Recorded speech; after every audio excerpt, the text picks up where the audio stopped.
Persatuan emak-emak emosi menggerebek warung kelontong di pinggir jalan Jakarta Bogor, Curug Bojonggede, Depok, Jawa Barat. Pasalnya, warung yang buka 24 jam ini menjual obat-obatan terlarang.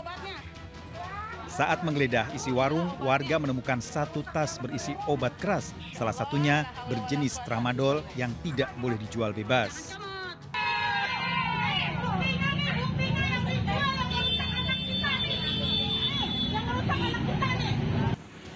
Kecurangan berawal karena banyaknya anak muda yang berkumpul dan bolak-balik ke warung ini.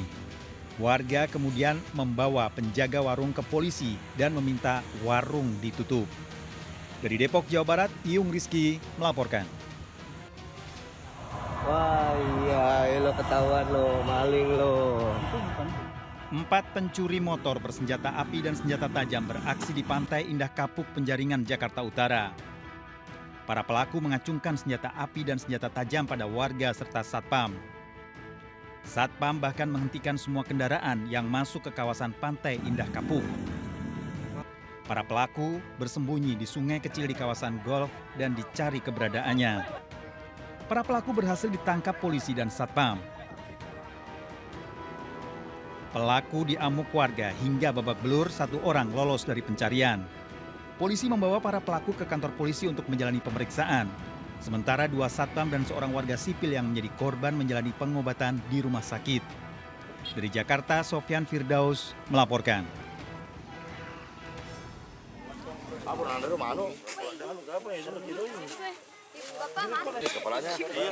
Warga Kecamatan Bacu Kiki Barat, Kota Parepare, Sulawesi Selatan dikejutkan dengan kemunculan ular piton sepanjang 7 meter.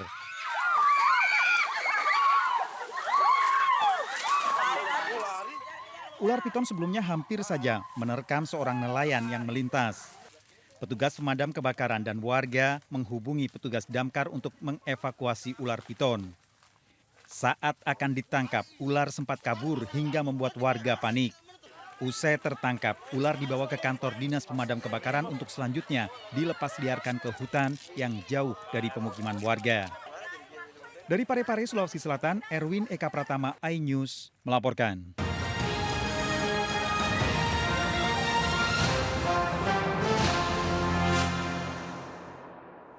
Pemirsa, sebuah tempat pembuangan sampah sementara di Cilincing, Jakarta Utara terbakar hebat hingga nyaris menyambar truk pengangkut sampah. Kejadian pada Senin malam tadi diduga akibat ulah seorang yang membakar sampah lalu ditinggal pergi.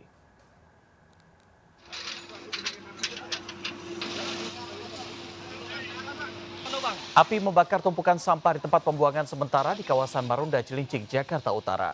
Petugas pemadam kebakaran yang tiba berjibaku memadamkan api. Terjadi kepanikan saat api mendekati mobil pengangkut sampah yang terparkir di lokasi kejadian. Kebakaran diduga ulah seorang warga yang melakukan pembakaran sampah namun ditinggal begitu saja.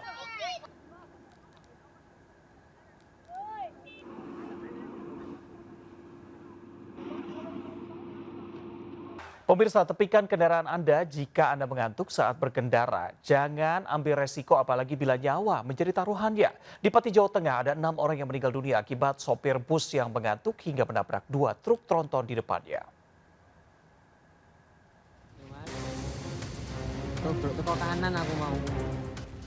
Truk tronton nasi ini terguling di jalur Pantura Pati Rembang usai ditabrak bis syarat penumpang pada Senin dini hari. Bis Surya Bali juga menabrak 1 truk tronton lainnya hingga ringsek. 6 orang meninggal dunia akibat kecelakaan maut ini yang terdiri dari sopir truk, sopir bis hingga 4 penumpang bis. Sopir bis diduga mengantuk hingga membuat bis yang dikendarinya oleng dan menabrak 2 truk tronton dari arah berlawanan. Mau nyalip, dari depan kelihatan ada saya, balik ke kiri lagi, balik kiri. Nah, bis kedua ini langsung ngambil kanan, kena bak saya, terus kena bak saya, terus saya nggak tahu kalau di belakang ini ada trailer, nyantap itu tadi, bis tadi. Kemudian setelah di TKP, itu bis berjalan oleng ke kanan, dimungkinkan supir ini mengantuk. Di samping itu juga karena cuaca hujan, kemudian kondisi jalan licin. Kalau kita melihat situasi jalan sebenarnya di sini cukup penerangan, juga di sebelah juga ada lampu peringatan ini untuk berhati-hati. Polisi tengah memastikan penyebab kecelakaan, sementara para korban meninggal bersama sejumlah korban luka dibawa ke RSUD Dr. Sutrasno Rembang. Dari Pati, Jawa Tengah, Lazarus Sandi melaporkan. Pemirsa, Pasutri warga Sumeneb, Jawa Timur tewas dalam ledakan yang terjadi di rumahnya. Dari barang bukti yang ditemukan polisi, Pasutri tersebut diduga kuat pembuat petasan. Mat Saleh 48 tahun dan istrinya Asmania 40 tahun ditemukan tewas dalam reruntuhan rumahnya di Desa Garut Timur, Kecamatan Ganding, Sumeneb. Tubuh Mat Saleh dievakuasi dalam kondisi mengenaskan setelah terjadi ledakan hebat. Tim Gegana Polda Jawa Timur menemukan serbuk untuk membuat petasan serta petasan yang sudah jadi. Keluarga korban membenarkan jika Saleh dikenal sebagai pembuat petasan yang juga seorang petani.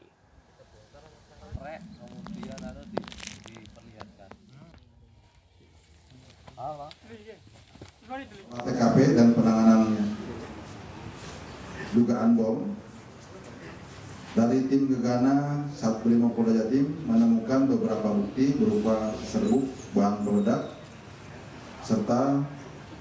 Pemirsa, masih terkait dengan penemuan 7 jenazah, polisi telah diperiksa di Kali Jati Asih, Bekasi, Jawa Barat. Hasil pemeriksaan sementara diduga para korban merupakan kelompok geng motor yang melarikan diri saat hendak ditangkap oleh polisi yang berpatroli. Peristiwa penemuan jenazah ini, penemuan mayat ini, maka setidaknya ada 22 orang yang sudah diambil keterangan. Dari si berpatrol yang mereka lakukan, ada yang sedang live IG, Instagram, sedang berkumpul. Diduga berdasarkan analisis dari tim patroli perintis presisi, diduga berkumpul akan melakukan tawuran. Kemudian tim patroli perintis presisi Polres Metro Bekasi Kota mendatangi lokasi. Ada 9 orang petugas kepolisian, kemudian di sana mendapati ada sekitar 30 motor, 30 motor, kurang lebih maksimal ada atau sekitar 60 orang. Saat dilakukan pengecekan itu membubarkan diri. Pemirsa, menegaskan komitmennya terhadap transparansi dan integrasi, seluruh anggota legislatif terpilih dari Partai Perindo telah menyelesaikan pengisian laporan harta kekayaan penyelenggara negara atau LHKPN. Para anggota Dewan terpilih tersebut telah mendaftarkannya di situs resmi Komisi Pemberantasan Korupsi.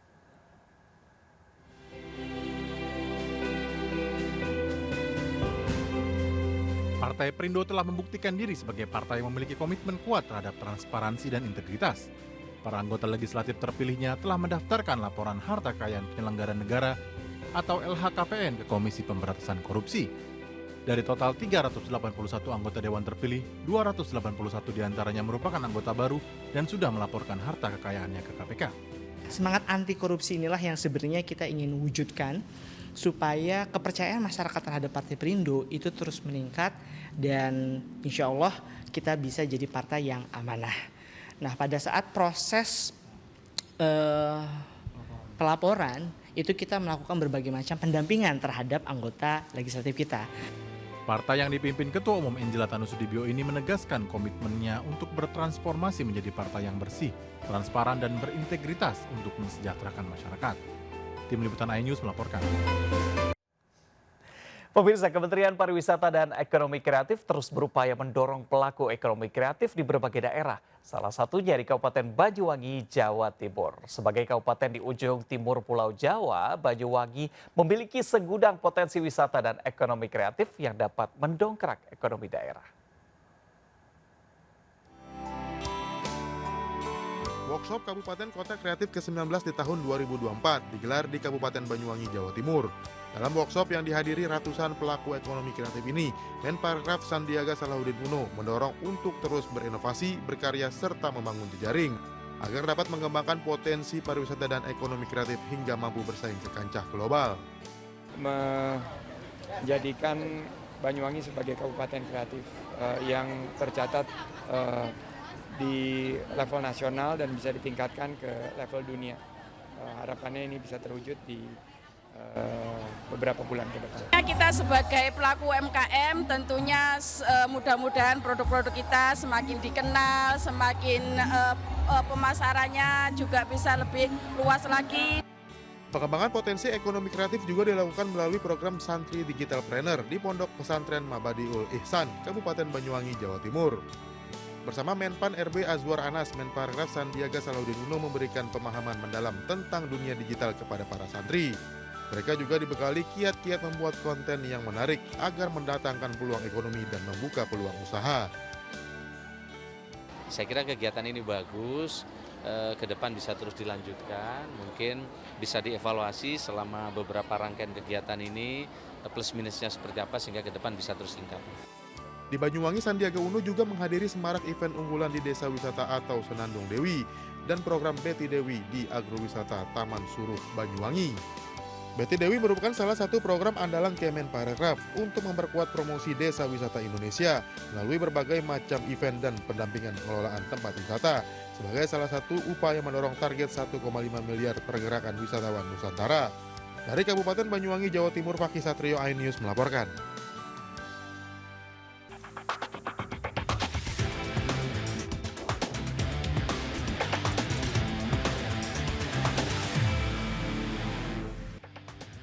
Pemirsa, polisi menangkap spesialis pencuri peralatan pelaminan yang sempat kabur ke Pasaman, Sumatera Barat. Dan dari hasil penjualan peralatan pelaminan, pelaku mendapat keuntungan hingga 50 juta rupiah.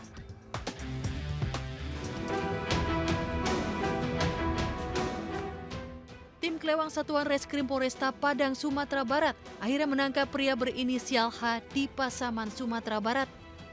Di jauh orang menyapu yang sayang.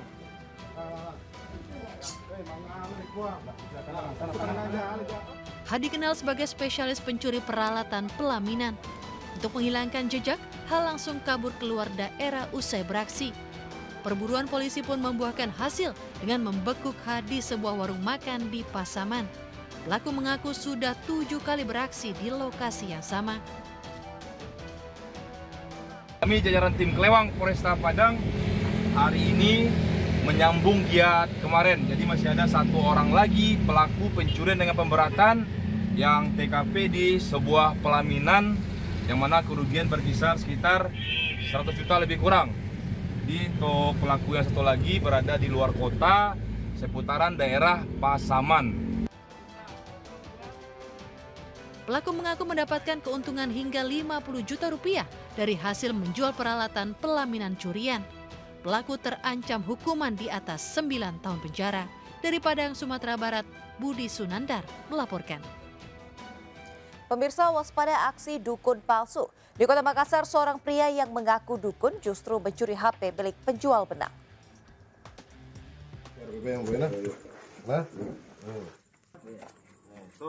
Seorang pria Parubaya menjadi tersangka kasus pencurian HP di Jalan Petarani 1, Kota Makassar, Sulawesi Selatan. Saat beraksi berpura-pura menjadi dukun. Awalnya pelaku mendatangi warung korban untuk membeli benang. Pelaku pun meminta izin untuk istirahat sejenak di warung korban. Melihat korban yang kurang sehat, pelaku memanfaatkan situasi dengan menyatakan kesanggupannya menyembuhkan korban. Usai menyembuhkan, pelaku melihat mencuri HP korban yang tersimpan di warung. Ulah pelaku diketahui dari kamera CCTV.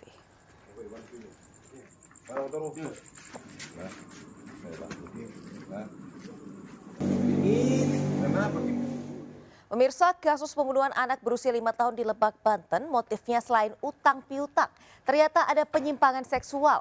Pelaku seorang wanita cemburu pada ibu korban.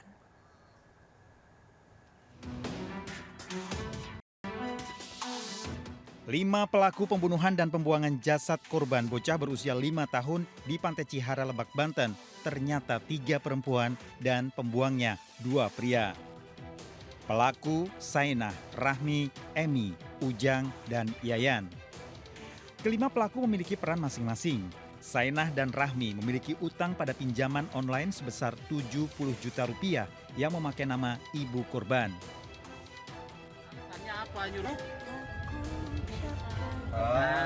Sainah sakit hati karena ibu korban sering memarahi anaknya. Emi melakukan pembunuhan dijanjikan uang 50 juta rupiah menggunakan benda tumpul. Utang, pinjol, kemudian juga adanya dia merasa dendam kepada ibu korban yang menurut pengakuan dia bahwa ibu korban sering memarahi atau sering mengutak. Dan yang satu lagi terkait masalahnya adanya penyimpangan seksual, ya, hubungan sesama jenis. Sainah dan Rahmi ternyata memiliki hubungan sesama jenis dan cemburu pada ibu korban.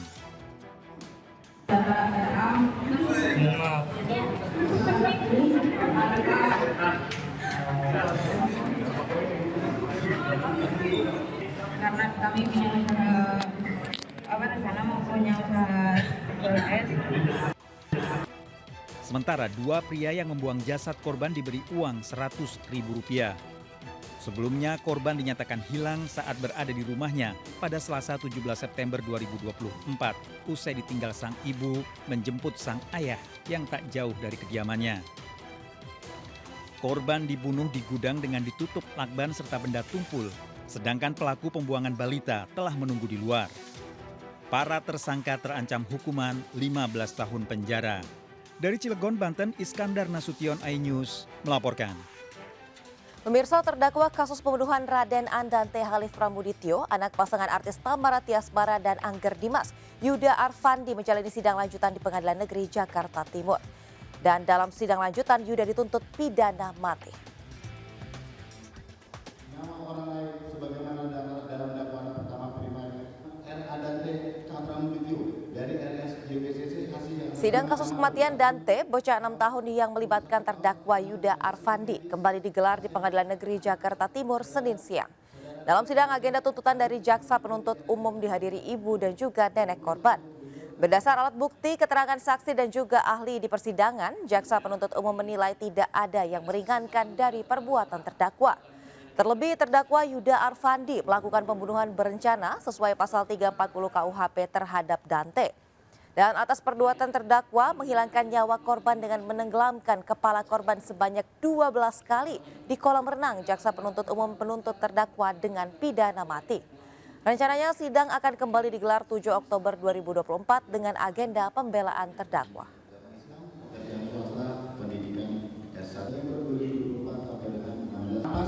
Nyawa orang lain sebagaimana dalam dakwaan pertama primer.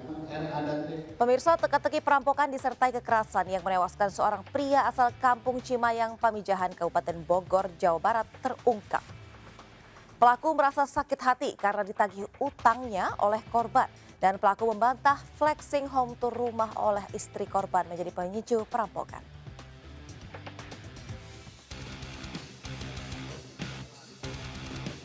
Kasus pencurian dengan kekerasan di Kampung Cimayang Sari, Pamijahan, Kabupaten Bogor, terungkap. Semula, motif perampokan diduga karena istri korban flexing home tour di media sosial. Berjalan dari ruang tamu, kamar tidur, hingga ke halaman depan, mengundang kawanan perampok. Namun, dari pengakuan para tersangka, mereka merasa sakit hati karena ditagih hutangnya oleh suami korban. Sekaligus ingin mengambil mobil yang digadaikan salah satu tersangka kepada korban. Pelaku 4 orang, 2 ditangkap di Galuga, Bogor, 1 dibekuk, 1 orang dilumpuhkan dengan timah panas karena melawan petugas saat ditangkap di Banten. 2 unit mobil beserta PPKB, perhiasan milik istri korban, disita polisi. Motif yang diakui adalah kebutuhan ekonomi, faktor ekonomi, motif kejadian yang dilakukan. Kemudian pasal persangkaan yang dikenakan oleh penyidik kepada para pelaku yaitu pasal 340 KUHP pidana dengan ancaman pidananya itu pidana mati atau penjara seumur hidup. Sebelumnya, aksi pencurian dengan kekerasan terjadi di Kampung Cimayang Sari, Pamijahan, Kabupaten Bogor, menyebabkan 1 orang tewas, 3 luka berat. Dari Bogor, Jawa Barat, Wildan Hidayat melaporkan.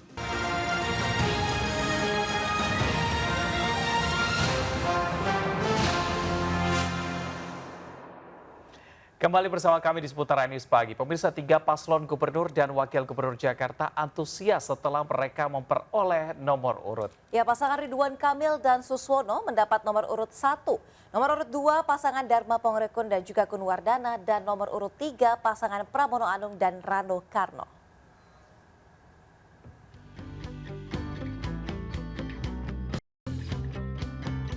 Pengundian nomor urut calon gubernur dan calon wakil gubernur Jakarta di kantor KPU berlangsung meriah. Ketiga paslon antusias setelah mendapat nomor urut untuk bersaing di Pilkada Jakarta 2024. Nomor urut 1 ditempati pasangan Ridwan Kamil dan Suswono. Nomor urut 2 pasangan Dharma Pongrekun dan Kunwardana. Dan nomor urut 3 pasangan Pramono Anung dan Rano Karno. RK berpesan kepada pendukungnya agar tidak membuat konten yang menjelekkan paslon lain. Dan Dharma Pongrekun mengajak pendukungnya menjaga kedamaian saat kampanye. Sementara Pramono Anung mengajak semua paslon bertanding tanpa membawa politik agama hingga politik identitas. Tidak boleh ada money politik dalam kampanye kita. Tidak boleh ada satupun konten-konten yang menjelek-jelekan pasangan orang lain. Menjaga kenyamanan, kedamaian selama masa kampanye yang akan datang dengan tetap memegang kesantunan. Mari kita berkompetisi bersama, bertanding bersama, tetapi yang paling penting kami berjanji tidak akan membawa politik agama, identitas, etnisitas, dan penuh dengan riang gembira. Momen pengundian nomor urut ini dinanti para kandidat dan pendukungnya. Dengan nomor urut yang telah diperoleh, setiap paslon bisa mulai susun strategi kampanye mereka secara lebih terarah, terutama dalam sosialisasikan nomor urut mereka kepada pemilih. Dari Jakarta, Tim Liputan melaporkan. Salam KPU melayani. Pemirsa, sebelum menghadiri rapat pleno terbuka di KPU, Ridwan Kamil bertemu dengan Pramono Anung dan juga Rano Karno di Taman Ismail Marzuki, Jakarta. Secara kebetulan RK bertemu Pramono dan Rano Karno saat ketiganya menghadiri acara diskusi yang digelar Dewan Kesenian Jakarta Senin siang. Ketiga figur yang berkontestasi di Pilkada Jakarta tersebut bertemu di ruang tunggu VIP setelah Pramono dan Rano merampungkan sesi diskusi. Momen tersebut dimanfaatkan untuk berfoto bersama dalam suasana akrab dan penuh canda. Bahkan ketiganya sempat saling tebak skor laga Persib lawan Persija dalam lanjutan Liga 1 yang digelar di Stadion Sijalak Harupat Bandung. Sebagian peserta diskusi turut mengabadikan momen tersebut.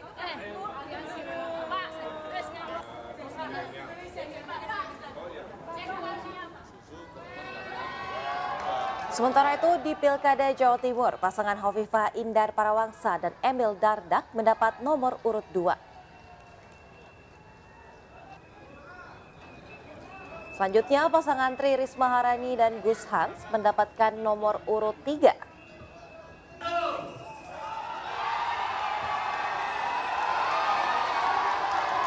Sementara pasangan Luluk Nur Hamidah dan Lukmanul Hakim mendapatkan nomor urut 1. Pengundian nomor urut dipimpin oleh Ketua KPU Jawa Timur Aang Kunaifi.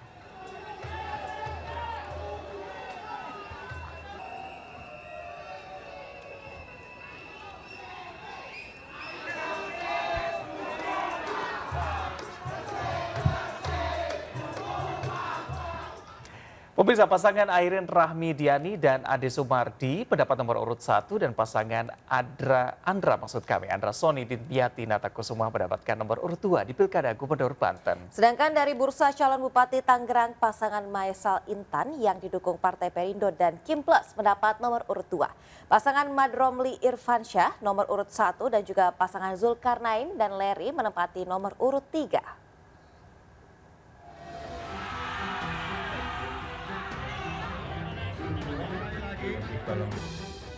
Komisi Pemilihan Umum menggelar pengundian nomor urut calon gubernur Banten. Pasangan calon Airin Rahmi dan Diani Ade Sumardi mendapat nomor urut 1, sedangkan pasangan Andra Soni dan Dimyati Natakusuma mendapat nomor urut 2. Undian nomor urut pasangan calon Bupati Tangerang digelar secara terbuka. Pasangan Maesal Intan yang diusung Partai Perindo dan Kim Plus mendapat nomor urut 2. Sedangkan pasangan Mat Romli dan Irfansyah memperoleh nomor urut 1, Zulkarnain Lairi mendapat nomor urut 3. Insya Allah imbas pengaruh dari beberapa pemilihan presiden yang kedua, insya Allah ini akan terjadi lagi. Sebelumnya, jalan sehat pasangan calon gubernur Andra Soni Dimyati dan calon Bupati Tangerang Maisyal Rasid Intan dihadiri ribuan warga Kabupaten Tangerang. Antusias daripada masyarakat berjalan sehat itu sangat luar biasa. Masa kampanye para calon kepala daerah mulai tanggal 25 September mendatang. Dari Kabupaten Tangerang, Banten, Aimar Rani melaporkan. Pemirsa, KPU Provinsi Banten resmi menetapkan pasangan Airin Rahmi dan Ade Sumardi sebagai pasangan nomor urut 1 di Pilkada Banten 2024. Pasangan ini optimis menang melawan pasangan 02 Andre Soni Dimyati Natakusuma. Komisi Pemilihan Umum Banten telah menetapkan nomor undi untuk masing-masing paslon yang akan berkontestasi ataupun berlaga dalam Pilkada serentak 2024. Dan saat ini saya sedang berada di kediaman dari pasangan 01 nomor urut 1 yakni Ibu Airin. Karena saya lihat antusiasme dari para pendukungnya sedari tadi sore udah terlihat. Saya akan mengajak pemirsa untuk langsung berbincang dengan Ibu Airin yang sudah mendapatkan 01. Selamat sore Ibu. Sore Mbak. Ya. Ibu Airin, Bapak ya Pak De, Pak dapat 01 nih. Bagaimana memaknai nomor 1? Semua angka dimulai dari angka 1 dan insya Allah 1 menjadi simbol untuk kemenangan Airin dan Ade. Amin. Doakan dan Allah Maha Esa, Tuhan Maha Esa adalah unggul dan tunggal itu juga 1. Tapi yang paling penting itu adalah 1 artinya persatuan. Persatuan kita bersama untuk bersatu membangun Banten yang kita cintai dan mudah-mudahan sesuai dengan visi kami adalah Banten maju bersama. Ada kebersamaan, ada persatuan untuk membangun di Provinsi Banten sehingga mudah-mudahan 1 sebagai simbol insya Allah amin kami menang dan dilantik jadi Gubernur Banten. Amin. Baik Bu Airin, akan dimulai segera kampanye Bu. Daerah mana yang menjadi fokus dari Bu Airin? Semua kita fokus. Karena bagi kita 1 suara pun juga berarti. Dan 1 suara masyarakat itu pun juga akan sangat menentukan nasib Banten ke depan dipimpin oleh siapa. Sehingga kami sudah berdiskusi dengan Pak Ade, semua tidak boleh ada yang terlewati. Alhamdulillah sudah hampir di atas 1.400 desa dan kelurahan dari 1.552 yang kita datangi. Seluruh kecamatan sudah kita datangi, tetapi yang sudah kita datangi juga akan kita datangi kembali ya dalam rangka silaturahmi. Hari ini udah boleh masa kampanye, tentunya kita berdoa dan juga kita berharap dan juga mengajak masyarakat untuk bisa memilih kami. Kami juga ada tim kampanye. Kita alhamdulillah bersyukur ada partai pengusung, ada partai pendukung dan juga ada relawan simpatisan yang insya Allah akan bergerak di lingkungannya masing-masing. Tentu langsung di tingkat kelurahan, kecamatan juga tentu di kabupaten kota yang ada di Provinsi Banten. Terakhir deh Bu, optimis menang di Banten Bu? Insya Allah amin menang dan dilantik. Amin. Bu Airin, Pak Ade, terima kasih banyak atas waktunya, terima kasih. Nah pemirsa, demikian tadi perbincangan saya dengan nomor urut 1. Kita berharapkan dengan kampanye dilakukan dengan mengedepankan prinsip-prinsip demokrasi. Dari Banten, Esra Ambarita, Yudi Permana, iNews melaporkan. Berikutnya, pasca dugaan peretasan 6 juta data wajib pajak oleh Bjorka, masyarakat diimbau waspada dengan modus penipuan. Iya, Direktorat Jenderal Pajak pun berjanji akan menjaga integritas data dari wajib pajak.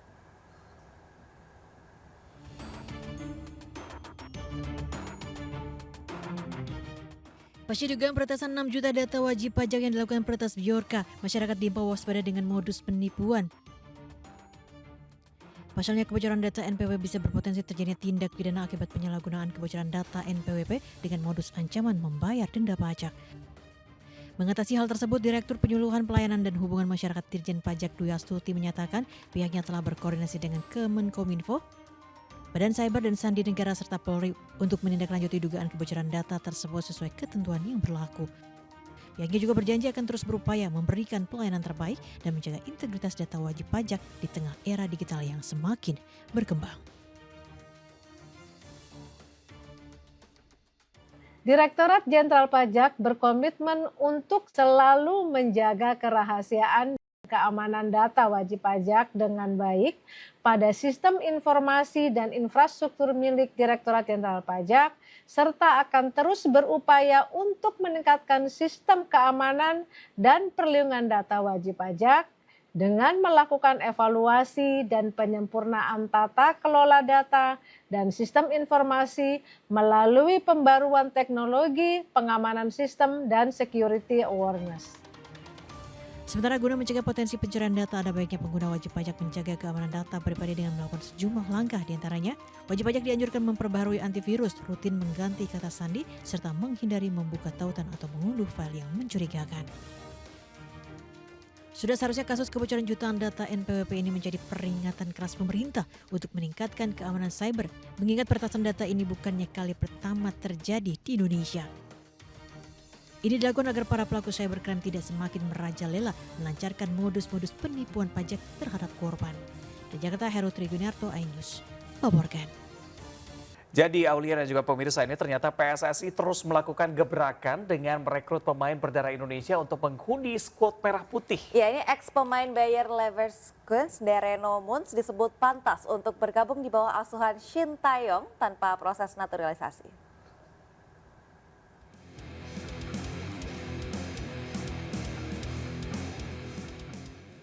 Inilah Reno Mons yang ramai diperbincangkan di sosial media. Pemain yang kini membela klub Bundesliga 2 Greuther Fürth ini juga dinilai layak untuk menjadi bagian dari timnas Indonesia. Saat membela Bayer Leverkusen, Mons melakoni 38 pertandingan dan mencetak 2 gol saat bermain sebagai center back. Lahir di Jakarta, jebolan Bayer Leverkusen U19 ini disebut bisa masuk timnas Indonesia tanpa naturalisasi. Meski kedua orang tuanya berkewarganegaraan Jerman, statuta FIFA pasal 7 menyebut seorang pemain yang lahir di negara tertentu bisa memperkuat tim nasional tersebut tanpa harus dinaturalisasi. Apalagi Reno Mons masih berusia 18 tahun dan masih bisa menentukan pilihannya.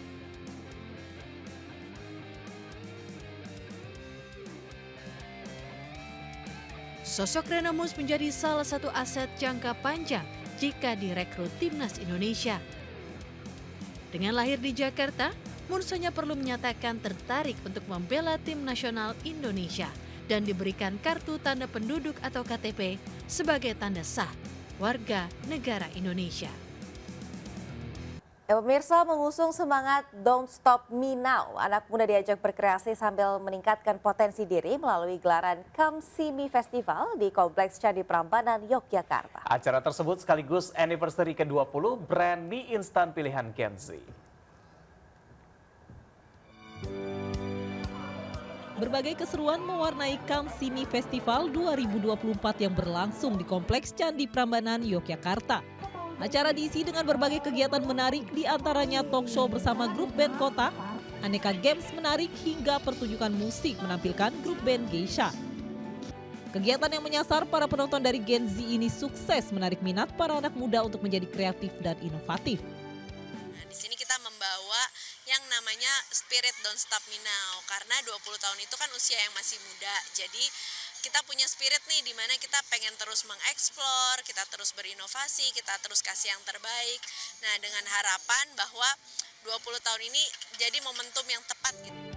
Tak lupa dalam event ini juga diperkenalkan sejumlah varian rasa baru dari mie sedap goreng dan mie sedap soto dengan ingredients yang telah diperbarui, yakni ekstra 20% bawang goreng kriuk dan ekstra 20% koya gurih. Dari Sleman, Yogyakarta, Heru Trijoko melaporkan. Pemirsa, tepikan kendaraan Anda jika Anda mengantuk saat sedang berkendara. Jangan ambil resiko, apalagi bila nyawa jadi taruhannya. Ya, di Pati, Jawa Tengah, 6 orang meninggal dunia akibat supir bus yang mengantuk hingga menabrak 2 truk tronton di depannya.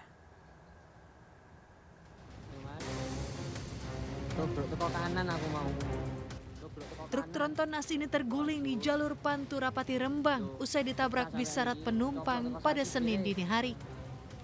Bis Surya Bali juga menabrak 1 truk tronton lainnya hingga ringsek.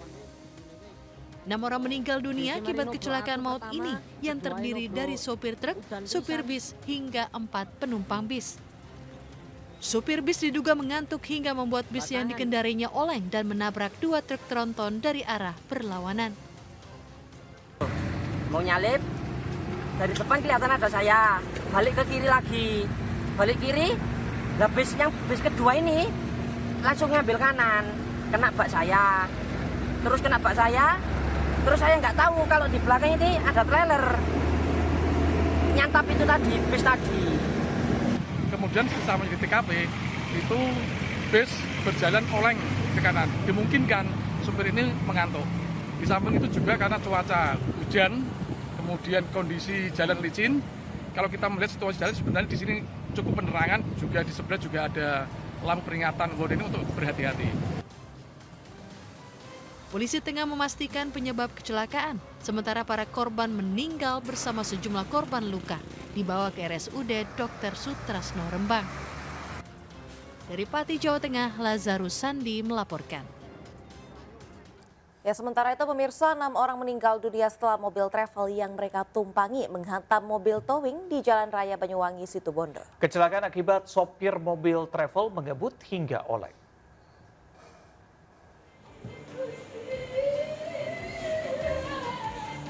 Tangis histeris keluarga pecah mengetahui salah satu anggota keluarganya menjadi korban meninggal tabrakan maut antara mobil travel elf dan truk towing di Jalan Raya Banyuwangi, Situbondo.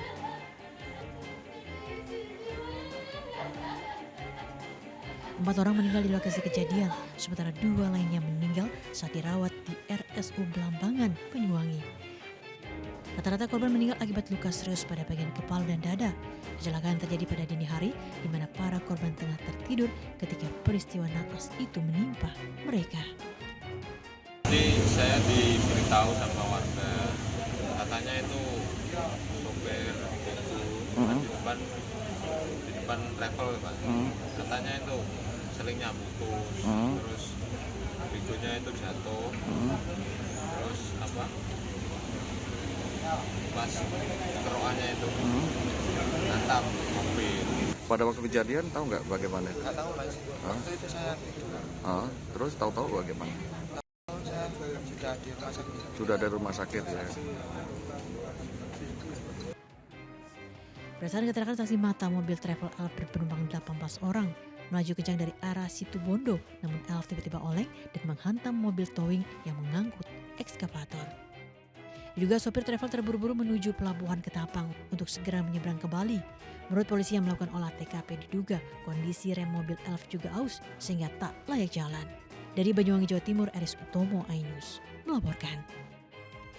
Pasutri warga Sumeneb, Jawa Timur tewas dalam ledakan yang terjadi di rumahnya. Dari barang bukti yang ditemukan polisi, pasutri tersebut diduga kuat pembuat petasan.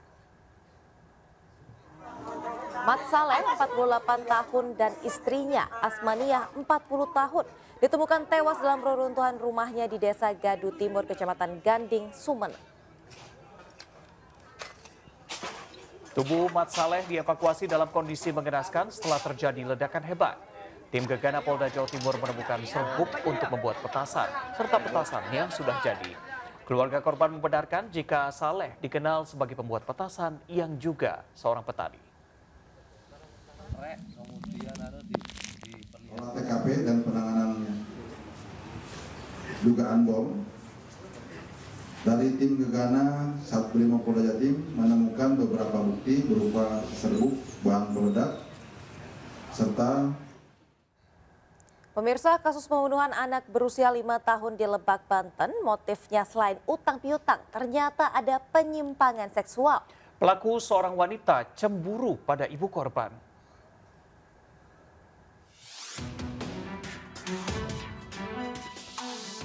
5 pelaku pembunuhan dan pembuangan jasad korban bocah berusia 5 tahun di Pantai Cihara, Lebak, Banten ternyata 3 perempuan dan pembuangnya 2 pria.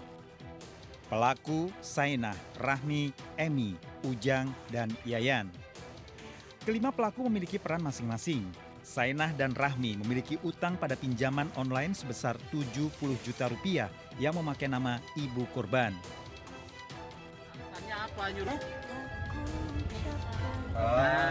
Sainah sakit hati karena ibu korban ring memarahi anaknya. Emi melakukan pembunuhan dijanjikan uang 50 juta rupiah menggunakan benda tumpul. Utang, pinjol, kemudian juga adanya dia merasa dendam kepada ibu korban yang menurut pengakuan dia bahwa ibu korban sering memarahi atau sering membentak. Dan yang satu lagi terkait masalahnya adanya penyimpangan seksual, ya, hubungan sesama jenis. Sainah dan Rahmi ternyata memiliki hubungan sesama jenis dan cemburu pada ibu korban.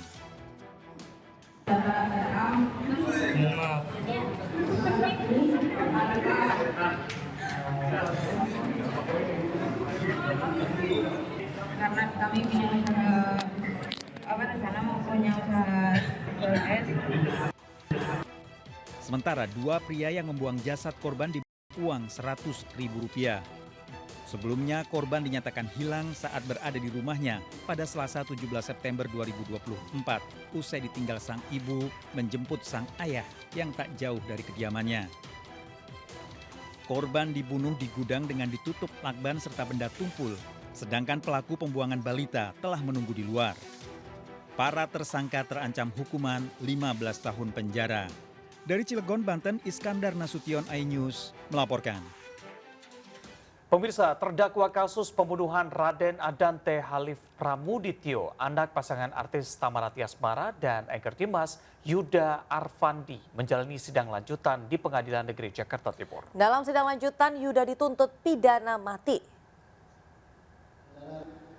Sidang kasus kematian Dante, bocah 6 tahun yang melibatkan terdakwa Yuda Arfandi, kembali digelar di Pengadilan Negeri Jakarta Timur Senin siang. Dalam sidang agenda tuntutan dari jaksa penuntut umum dihadiri ibu dan juga nenek korban. Berdasar alat bukti keterangan saksi dan ahli di persidangan, jaksa penuntut umum menilai tidak ada yang meringankan dari perbuatan terdakwa. Terlebih terdakwa Yuda Arfandi melakukan pembunuhan berencana sesuai pasal 340 KUHP terhadap Dante. Dan atas perbuatan terdakwa menghilangkan nyawa korban dengan menenggelamkan kepala korban sebanyak 12 kali di kolam renang, jaksa penuntut umum menuntut terdakwa dengan pidana mati. Medis pasien anak saudara Raden Adante Halif Pramudityo di RSUD Pramudityo. Pemirsa, polisi telah memeriksa 22 saksi terkait penemuan 7 jenazah di Kali Jati Asih Bekasi, Jawa Barat. Hasil pemeriksaan sementara diduga para korban merupakan kelompok geng motor yang melarikan diri saat hendak ditangkap oleh polisi yang berpatroli. Penyelidikan peristiwa penemuan jenazah ini, penemuan mayat ini, maka setidaknya ada 22 orang yang sudah diambil keterangan. Dari si berpatrol yang mereka lakukan, ada yang sedang live IG, Instagram, sedang berkumpul. Diduga berdasarkan analisis dari tim patroli perintis presisi, diduga berkumpul akan melakukan tawuran. Kemudian tim patroli perintis presisi Polres Metro Bekasi Kota mendatangi lokasi. Ada 9 orang petugas kepolisian, kemudian di sana mendapati ada sekitar 30 motor, ya 30 motor, kurang lebih maksimal ada atau sekitar 60 orang. Saat dilakukan pengecekan itu membubarkan diri.